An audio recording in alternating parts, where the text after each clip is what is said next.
अब्दुल अजीम को लेते हैं। हाँ भाई अब्दुल भाई। हाँ हारिस भाई, कैसे हैं आप? ठीक है सर, क्या कहना चाहेंगे?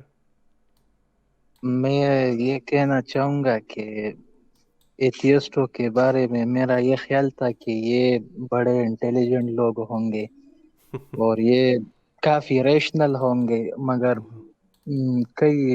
कुछ अरसा हुआ है कि मैं आपको भी सुन रहा हूँ, रिचर्ड डॉकन को भी सुना और सुन रहा हूँ, सैम हैरिस को भी सुना, और इस तरह के डिबेट्स भी देखे हमजा जोर के साथ, जिस जो आपके जो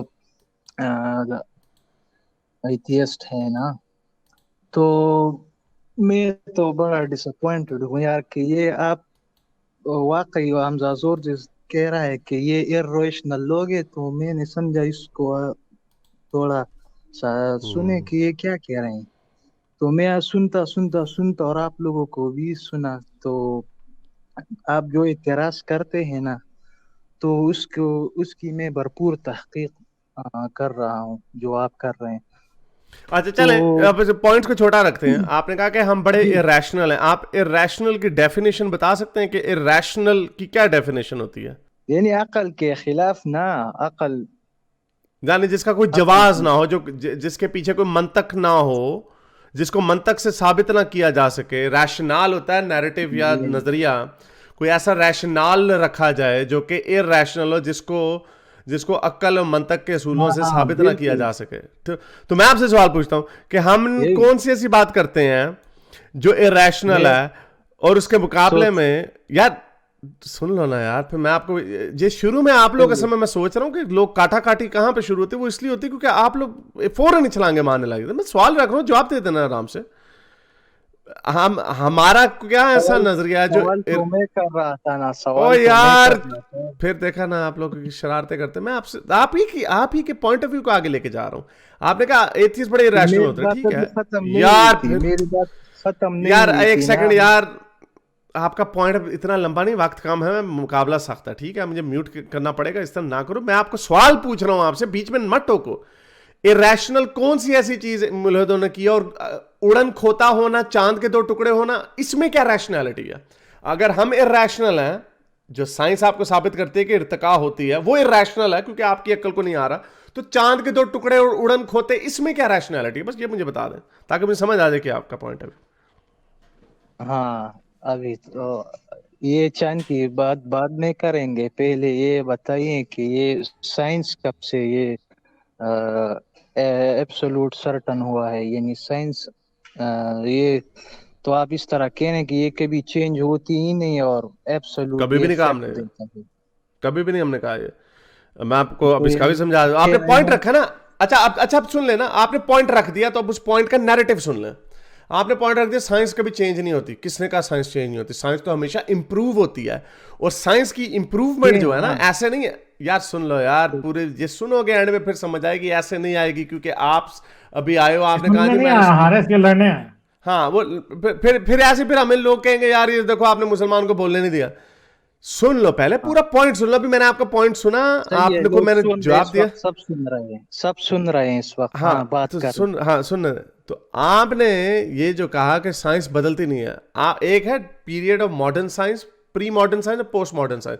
पोस्ट मॉडर्न साइंस गैलीलियो के बाद के कहते हैं, जिसमें मॉडर्न साइंस का नजरिया बदल गया कि हमने ऑब्जर्वेशन के बाद, अब हमने कॉमन सेंस इस्तेमाल नहीं करनी, हमने ऑब्जर्वेशन के साथ इंपेरिकल एविडेंस कलेक्ट करके आगे रखना है, जिसको और लोग चेक करेंगे। ये साइंस को, इसको इसके बाद के दौर को कहते हैं मॉडर्न साइंस। इस मॉडर्न साइंस में कभी बेहतरी आती है, कोई भी नजरिया आता है उसके अंदर बेहतरी आती है, लेकिन ऐसे नहीं होता कि वो बिल्कुल गलत है। क्योंकि ये जो मेथड, साइंस की जो मेथडोलॉजी है ना, ये तकरीबन फूल प्रूफ है। वो ऐसे है कि मैंने कोई डिस्कवरी की है, मेरे अंदर बायस हो सकता है, तो मैं पूरी दुनिया के सामने रख दूंगा कि जाओ इसी एक्सपेरिमेंट को दोबारा से तहकीक करो, और तुम्हारा भी वही नतीजा निकलेगा। Predictability is a crucial element of that. तो ये हमने किसी ने नहीं कहा। तो आपने जो पहला मुद्दा रखा कि आप लोग ये कहते हैं कि साइंस कभी बदलती नहीं है, साइंस बदलती रहती है, साइंस बेहतर होती जाती है, इंप्रूव होती जाती है। आप बोलूं मैं? यार जब मैं पीछे चुप कर गया हूं तो बोलो ही ना। क्या यार आप हाँ लोग फफे हाँ गुड़नियां हाँ, बन तो जाते ये, हैं सारे। हाँ, ओके, तो ये जो आप कह रहे हैं ना कि ये साइंस ने ये साबित कर दिया और साइंस ने वो कर दिया और ये कुरान इस तरह है भाई, ये तो आप कैसे कुरान क्या क्या और कहा हमने? साइंस को आप कंपेयर क्यों करते हैं? क्या ये कहा है हमने? कंपेयर, इसका मुकाबला कहाँ से आया है? साइंस और इस कुरान का मुकाबला है ही नहीं सुनो ना। जो जाकिर नाइक ने है, शुरू किया, जाकिर नाइक ने शुरू किया भाई, जाकिर नाइक ने। जाकिर नाइक छोड़े ना, मैं बात कर रहा हूँ। आप जाकिर जाकिर नाइक नाइक भाई, जाकिर क्यों नाइक ने बीच में शुरू लाते किया हैं? ना, हमने तो नहीं शुरू किया ना, जाकिर नाइक ने शुरू किया। मैं तो जाकिर आपने नाइक पूछा, नहीं है, मैंने तो ओ नहीं है यार मेरे आया। चांद, आपने पूछा, आपके सवाल का जवाब दे रहे हैं, अब आगे से आप उसका जवाब तमीज से भी दे सकते हैं और बदतमीजी से भी दे और सकते सुन ले, हैं। जवाब आपने सुन लो। पूछा किसने शुरू किया, मैंने बता दिया जाकिर नाइक। चलें अब आप आगे बात ओके, तो पहले ये जो थ्योरी थी ना कि ये यूनिवर्स इटर्नल है, तो ये कौन, क्यों मॉडर्न साइंस चेंज की हुई? थ्योरी नहीं थी ये? मॉडर्न साइंस साइंस होती है, ये नहीं मॉडर्न नहीं, क्या ये तो वो बात हो गई, डिग्री डिग्री होती है, चाहे जाली हो या असल हो। ओ बाबा, मॉडर्न साइंस का एक प्रिंसिपल है, ये जो इटर्नल यूनिवर्स का जो कॉन्सेप्ट है, ये पहले का चला आ रहा था कदीम ये यूनानियों के फिलोसोफर जमाने से चला आ रहा था। ये फिलोसोफर से चला आ रहा था, ये मॉडर्न साइंस नहीं। के असूलों के ऊपर नहीं थी ये। आई समझ? हाँ, तो ये इंडक्टिव रीजनिंग कहाँ से स्टार्ट नहीं तो हुई है? इंडक्टिव रीजनिंग का इससे क्या ताल्लुक क्या है जो मैंने इंडक्टिव आपको रीजनिंग बताया? साइंस है? मुझे क्या बताएं, इंडक्टिव रीजनिंग जो हाँ, साइंस की प्रिंसिपल है, बताइए मुझे बताएं। क्यों? तो ये तो साइंस में फिलोसफी क्या का। इस्तेमाल होता है ना? नहीं, साइंस में नहीं इस तो तरह नहीं इंडक्टिव होता कि रीजनिंग तो मेरे लिमिटेड भाई, डेटा को इंडक्टिव लेकर। रीजनिंग तो यार अब चुप नहीं करोगे ना, यही तो मसला है आप लोगों का। इंडक्टिव रीजनिंग जो है ना क्वांटम मैकेनिक्स में फेल है, ठीक है, इसलिए आप ये नहीं कह सकते कि इंडक्टिव रीजनिंग जो है ना वो साइंस जो है उसे 100% फूल प्रूफ मानती है, नहीं। तो आप मुझे साइंस की सर्टेनिटी बता दीजिए, कहाँ पर साइंस तो सर्टन आप है ना? बता ये दें तो ना, सर्टन जमीन गोल है, साइंस 40 सर्टन है, तीस जमीन गोल है, 40 साल साइंस बाद सर्टन, ये रिजेक्ट करता जमीन है गोल है, प्रीवियस साइंस को। सर्टन है, जमीन गोल है, साइंस सर्टन है। आप जिंदा है, नहीं, साइंस सर्टन, जमीन। ठीक है। हाँ, जमीन, तो साइंस की सर्टेनिटी ये है कि नहीं, अब आपको म्यूट करूंगा। साइंस की सर्टेनिटी ये है कि आप उधर से बोल रहे हैं और मुझे एग्जैक्टली समझ आ रही है कि क्या आप बोल रहे हैं। आप और मैं बाद में अगर मिलें तो मैं ये नहीं कहूंगा कि जी आपने कुछ और बोला था और मुझे साइंस ने गलत दिखा दिया कंप्यूटर, ठीक है। साइंस की सर्टेनिटी ये है कि आपको भी काली स्क्रीन में मेरी शक्ल नजर आ रही है और मुझे भी काली स्क्रीन में इसमें से बिजली बंद कर दूं, आपको आपकी मुझे एग्जैक्ट नजर आ रहा है कि आपने क्या लिखा हुआ है, आप जो बोल रहे हो मुझे सुनाई दे रहा है। ये साइंस की सर्टेनिटी है। बताओ फिर। हाँ, तो अब मैं तो एक बात करूं, फिर आप मुझे काट देते हैं बीच में। तो एक पॉइंट सोच के रखे ना, पॉइंट अगर तो आपने एक ये दावा तो कर देना तो वो दावा सोच के तो रखिएगा, ये अगर वो दावा गलत है तो हमने आपको करेक्ट करना फौरन। तो आप तो दूसरे लोगों को आधा घंटा भी देते हैं, जब मैं नहीं नहीं, बात हम पॉइंट करता बाय हूँ पॉइंट तो बात फिर। करते हैं पॉइंट बाय भाई, पॉइंट आप कोई बात पॉइंट करना बाय है। पॉइंट कर रहे हैं। आपने कहा साइंस की सर्टेनिटी क्या, मैंने आपको बता दिया कि इस काली स्क्रीन पे आपको मेरी शक्ल नजर आ रही है और इन हेडफोन्स के जरिए मुझे आपकी आवाज सुना रही है, ये है इसका ये साइंस की सर्टेनिटी। तो ये आप बात बदले ना। मैं कहता हूँ कि ये जो थ्योरी है ये क्यों बार बार रिजेक्ट होती है विद द पैसेज कौन ऑफ सी टाइम? रिजेक्ट हुई है? कौन सी कौन कौन सी सी थ्योरी रिजेक्ट? रिजेक्ट हुई है? एक थ्योरी बताएं मॉडर्न साइंस में जो पहले आई हो, वो रिजेक्ट हो गई आउटराइट। बताएं कोई थ्योरी। लेट्स सपोज कि यूनिवर्स इटर्नल है। बताया आपको मॉडर्न साइंस की, वो कदीम यूनानियों की थ्योरी थी, वो तो साइंस के नहीं, असूलों पे आती ही यूनानियों नहीं। की आइंस्टाइन भी मानता था, सब नहीं नहीं मानते नहीं, थे। वो मानते यार वो नहीं थे। आइंस्टाइन मानता था ना, तो न्यूटन इसीलिए बदल गया कि न्यूटन वो गलत थी ना। वो आपके इस्लाम ने तो नहीं बताया ना। न्यूटन की वर्ल्ड व्यू को क्यों अभी बताता, रिजेक्ट किया? नहीं दिया, न्यूटन के नहीं नहीं वर्ल्ड व्यू नहीं, को हारिस मॉडिफाई ये किया है। छलांगे, ये भाई छलांगे ही मार रहा है क्योंकि इसको जवाब दे दिया। अब ये ना इस, उस जगह बात करने की कोशिश कर रहा है जहां पे इसको लगता है कि बात आसान है। आपने पूछा साइंस की सर्टेनिटी क्या है, कि साइंस किसी बात के बारे में सर्टेन कैसे हो सकती है। साइंस की सर्टेनिटी ये है कि आपको मेरी शक्ल स्क्रीन पे नजर आ रही है और आपको एग्जैक्टली जो मैं बोल रहा हूं वो पता चल रहा है, ठीक है। इससे पता लगता है कि साइंस कितनी सर्टन, ठीक है। यहां तो ये होना कि मैंने कुछ बोला और आपको कुछ सुनाई दे, तो फिर हम कहेंगे कि और साइंस जो है यार ना, ये साइंस के पास कोई ये नॉलेज नहीं है। नहीं नहीं नहीं नहीं, एक मिनट चुप रहा है भाई, आप अपनी बारी पे बोलना। नहीं नहीं आपको नहीं, कोई एक मिनट नॉलेज है भाई, ही मेरी बात नहीं। कंप्लीट नहीं हुई, काटोगे तो मैं निकालूंगा, ठीक है, फिर ना कहना। क्योंकि कल भी आप आए थे, मैं कल आपको समझा था कि आप ड्रामा कर रहे हो, मगर मुझे आज पता लगा आप वाकई जाहिल हो, ठीक है। सिंपल सी बात है, आप समझ रहे हो कि साइंस की थ्योरीज जो है ना बस हवा में है। अगर साइंस की थ्योरीज बस हवा में होती ना या गप्पे होती तो आपको अभी मेरी शक्ल नजर ना आ रही होती, ठीक है। क्योंकि सैटेलाइट ना साइंस होती। सर्टन नहीं है ना, सर्टन नहीं है ना साइंस। आप कह रहे हो कि साइंस साइंस सर्टन कैसे हो सकती है? साइंस ऐसे ही सर्टन हो सकती है कि मेरी शक्ल आपको नजर आ रही है, मेरी बात, जो लफ्ज मैं बोल रहा हूं वो आपको सुनाई दे रहे हैं। साइंस कैसे कितनी सर्टन है कि फोन पे जब बात करते हो एक दूसरे से तो एग्जैक्टली वही बात जाती है अक्रॉस जो आप कर रहे होते हो, कोई और बात नहीं चली जाती है, ठीक है। ईमेल करते हो तो एग्जैक्टली वही जाती है जो आपने सेंड की है, समझा। ये साइंस की सर्टेनिटी है, वो सर्टेनिटी नहीं है साइंस की कि साइंस बदल जाती है। तो भाई साइंस, ये सर्टेनिटी इसको कहते हैं कि साइंस काम करती है या नहीं करती। तो साइंस काम कर रही है ना अभी, अब मुझे बताओ कि आप कौन सी, आपको और क्या सर्टेनिटी चाहिए, अब वो बता दो तो फिर उसको हम डिस्कस करते हैं। बताओ कि आप अब आप ये कहते हो कि साइंस गलत है, कि साइंस जो कहती है वो गलत कहती है, क्योंकि आवाज तो आपको भी मेरी इसी बात से आ रही है कि साइंस की मेहरबानी है। साइंस अगर सर्टन ना होती, चीजों के बारे में एक्यूरेट ना होती, तो आपको मेरी आवाज नहीं आनी थी। हाँ, तो इस साइंस की बुनियाद भी मुसलमानों ने ही रखी है। वो इस साइंस हसन के आपके इब्न फूफे थे हैथम ना ने वो रखी है। मुसलमान। आप तो अच्छा अभी नहीं, प्रोपेगेंडा पहला कर रहे मुसलमान थे कौन था? हमारे पहला मुसलमान कौन था, ये बताओ अब जरा। पहला मुसलमान कौन था? हसन इब्न हैथम। ना इब्नुल हैथम जो था ना, वो उसकी बात नहीं मैं कर रहा। पहला मुसलमान कौन था, ये बताओ जरा, क्योंकि साइंस की बुनियाद क्या तो फिर बोला? उसने रखी होगी ना। बिल्कुल रखिए। तो हसन इब्न हैथम ने साइंस किससे अरे वो हजरत पहला मोहम्मद ने मुसलमान था वो। रखी है, वो पहला मुसलमान था। हजरत इब्नुल हैथम पहला मुसलमान था। मुसलमान साइंसदान था, लेकिन बेस किसने अरे दिया इब्न मुसलमान हैथम भाई, को? मुझे ये बताओ कि कुरान ने। क्या इब्नुल हैथम जो है वो हजरत मोहम्मद से ज्यादा साइंस जानता था या कम? मुझे ये बता दो अब जरा। यार, मोहम्मद सल्लम की आप कैसे कंपेयर नहीं, कर यहाँ ये सकते मान हैं? लो कि वो हजरत तो ला मोहम्मद है साइंस सब नहीं कुछ जानते ना। थे। नहीं नहीं, ये क्रॉस टॉक ना करो भाई। उसने तो दिया है नहीं अभी नहीं, से। जवाब नहीं दे रहे हो, जवाब नहीं दे रहे हो। मुझे ये इधर उधर बता की दो, छलांगे क्या मारेगा। इब्न हैथम हजरत मोहम्मद से ज्यादा साइंस जानता था या कम जानता था? बस ये बता दो। अभी यार छोड़ो अपना वर्ल्ड व्यू, जरा मुझे बयान करो। अपना आप तो वर्ल्ड कहते व्यू को हैं। आप और फंस नहीं गए नहीं, हो, जिस इधर भी उधर जिस छलांगे भी बात पे मारोगे यार। फंसते हो उधर एक से भाग चीज जाते हो। जिस उधर बात से पे भाग फंसते हो जाते उधर से भाग वर्ल्ड जाते हो। व्यू अब्दुल क्या है? अजीम, हजरत अभी मोहम्मद आपने को ये भी नहीं भागना पता नहीं था है। कि अभी तशरीफ आप साफ करने दोनों की जरूरत क्यों होती है, क्या जरासीम होते हैं। नहीं नहीं, ये आपने बहुत बहुत भागना। पुराना, फिर निकाल दूंगा, फिर ना कहोगे, क्योंकि जो बात करते हैं ना उस पर आप नहीं उसका करते। अब बहुत जवाब नहीं सामने होता। मुकाबला सख्त है। ठीक है, आप जवाब नहीं समझ रहे हो। होता।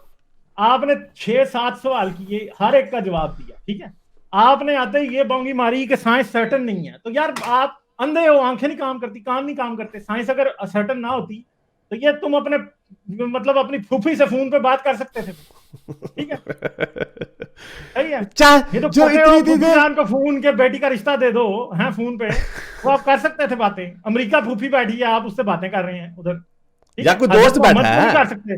साइंस ना हाँ। होती सर्टन तो हजरत मोहम्मद क्यों नहीं कर सकते थे? उनके जमाने में साइंस नहीं थी ना, वो तो ऊंटों पे गधों पे बहते रहते थे। इधर हजरत मोहम्मद का ऊंट जा रहा है, पीछे लिद गिर रही है उसकी।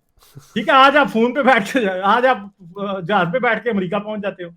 साइंस सर्टन है तो जहाज अमेरिका पहुंचता भाई। और ठीक इसी है, हजरत हिस्से का हजरत हजरत और मोहम्मद के ऊंट पे अगर छोड़ते ना तो कभी भी आप अमेरिका नहीं पहुंच सकते, क्योंकि ऊंट जा नहीं सकता था अमेरिका। और इसी पे आधा ये छलांगे जरा इनका स्ट्रक्चर कर लेना, क्योंकि जब ऐड करते हैं तो फिर बीच में फौरन टोकते रहते हैं ये लोग। तो आप लोगों का काम है सवाल रखना, ही पहले भी हमने बताया। आपने छलांगे मारी, आपने कहा कि साइंस को क्यों आपने जोड़ा क्यों है कुरान के साथ, फिर आप साइंस की बात भी करो। यानी आप लोगों की खुद ये प्रॉब्लम है कि चूंकि आपको नजर आता कुरान असल में साइंटिफिक क्लेम्स करता है, इसलिए हम कुरान को साइंस के मामले पे तोला जा सकता है। कुरान साइंटिफिक क्लेम करता है कि पहाड़ों को हमने ऊपर से ठोका है और ये ज़मीन का बैलेंस बरकरार किए हुए हैं। ज़मीन जैसे इधर से उधर उलट हो जाएगी, जैसे तराजू है जैसे उलट जाएगा, कोई ऐसा चक्कर नहीं है। कोई ज़मीन के, क्योंकि ज़मीन को ये फ्लैट समझते थे। ये कुरान मीठा पानी कड़वे पानी के साथ मिक्स नहीं होता, बच्चा कैसे पैदा होता है माँ के पेट में, वगैरह वगैरह। ये आपके साइंटिफिक क्लेम है। अगर हम आपकी बातों पे लगे रहते हैं ना, इब्न अल हैथम की आप बात करते हो, भाई वो तो क्रिश्चियंस भी कई साइंटिस्ट हैं, और ये बुनियाद इन्होंने नहीं रखी।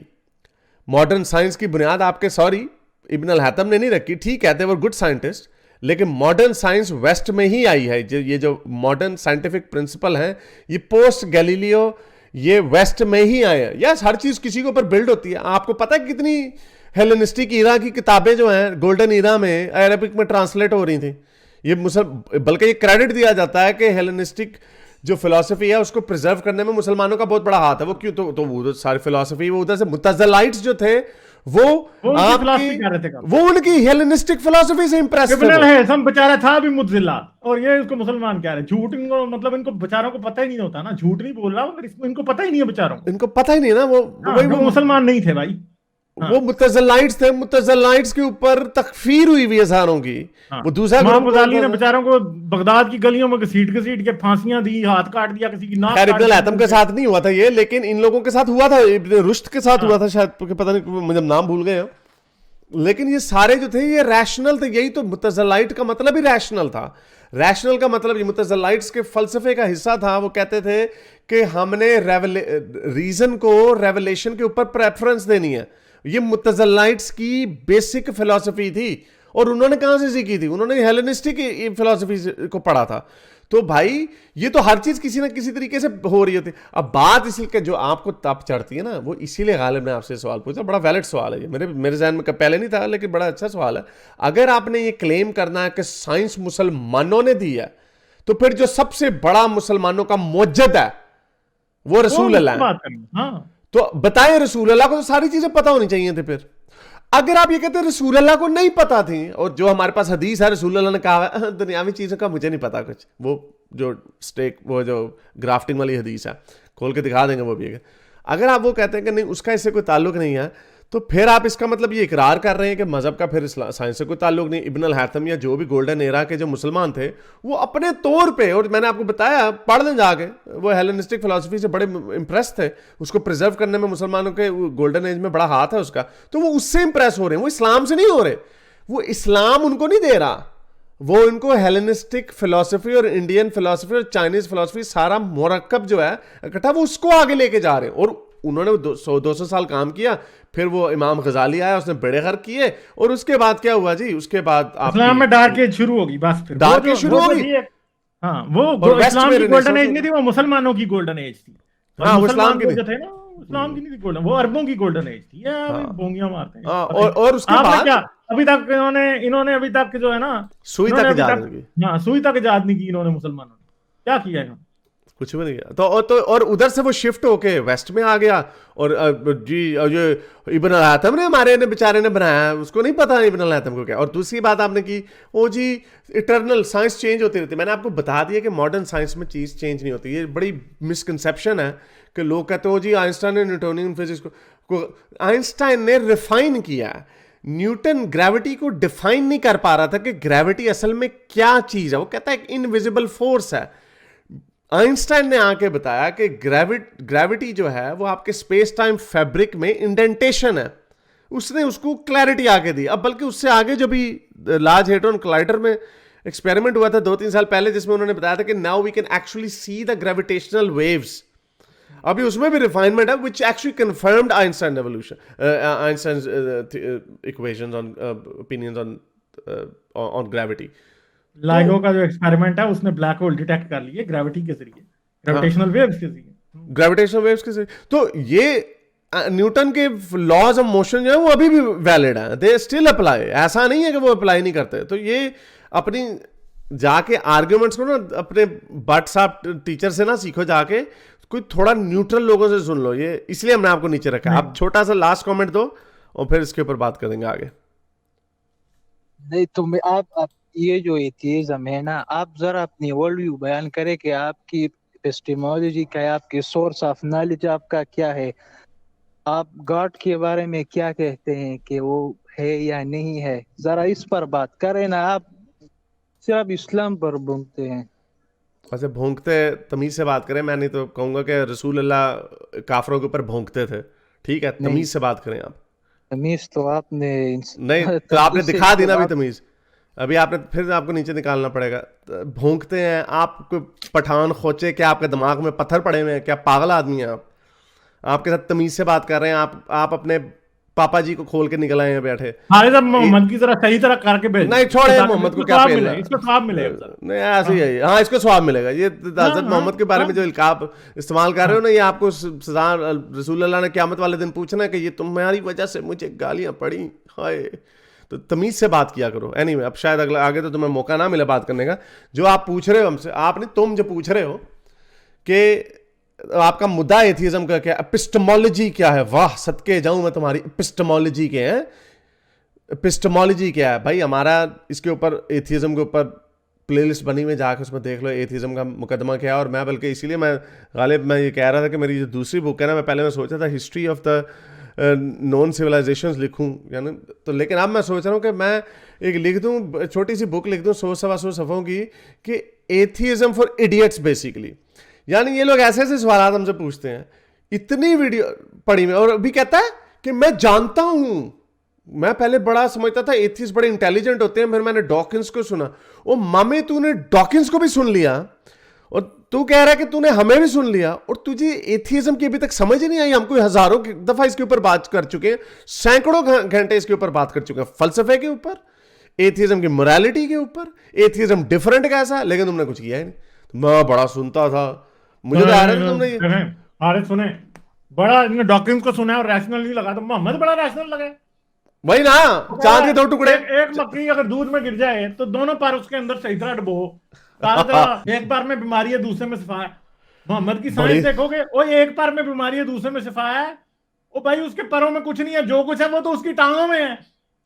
मक्खी के जरासीम तो उसकी टांगों पे लगे होते हैं, जिससे वो कभी किसी की लिद पे बैठ के आ जाती है, कभी क्या करके आ जाती है। तो हजरत मोहम्मद को ये पता था एक पैर में बीमारी दूसरे में शिफा है, उसके पैरों में कुछ नहीं है भाई स्टूपिड, उसके पाँव में है जो कुछ है। तो इसको, इस बंदे को ये नहीं पता, इसको ये नजर आ रहा है एथियस्ट रैशनल नहीं है, तो मोहम्मद बड़ा रैशनल है? कितना रैशनल है? जरा बताओ ना, क्या रैशनैलिटी नजर आई है मोहम्मद में अभी तक? नहीं यानी बंदे को नहीं लॉजिक चेक करें ना, जरा लॉजिक चेक करें। हाँ यही मैं भी सवाल पूछा। रात को सूरज रात को रसूल अल्लाह के तख्त के नीचे जाके बैठ जाता है, और चांद के ऐसे 2 टुकड़े, चांद के मैंने 2 टुकड़े किए हैं। ऐसी कोई गप आज मारे ना तो बंदा इधर से एक चपेट छोड़े हो तुमने चांद के। मैं अगर कह दूं चांद के 2 टुकड़े किया, मेरी बीवी मुझे जाके अस्पताल का दाखिल कराएगी, पागल। ये देखो तो सही, हाँ। ये बड़ा रैशनल है, ये रैशनल है काम। अच्छा जी, एवोल्यूशन का जो प्रोसेस है, एवोल्यूशन प्रोसेस जो है, ये जो इतनी ये देखो फौरन देख के आप जैसों के सर घूमने लग जाए कि ये प्रोसेसेस क्या है एवोल्यूशन के, ये फ्लो चार्ट्स क्या है एवोल्यूशन के। ये गलत है। जो अभी हमने आपको ये दिखाया है, ये सही है। वाह, सदके जाऊं मैं तुम्हारी रैशनैलिटी के। वर्ड देखें कैसे कैसे सीख के आ जाते हैं, वर्ड सीखा हुआ। वो नीचे 4 बद्दू खड़े हैं, उन्होंने कहा वो देखें जी वो चांद का हमने 2 टुकड़े कर दिए, ये क्या हुआ नश्क कमरन, ये हमने 2 टुकड़े चांद के हो गए। वाह, ये बड़ी रैशनैलिटी नजर आ रही है भाई। ऐसी छोड़ेंगे, पता नहीं कहां से लॉजिक उठा के ले आते, फिर कहते हमें समझ नहीं आई। मेरे इस नेक काम को जारी रखने के लिए मुझे पेपैल या पेट्रियन पे जरूर सपोर्ट कीजिए, ताकि मैं अपना पैगाम ज्यादा से ज्यादा लोगों तक पहुंचा सकूं।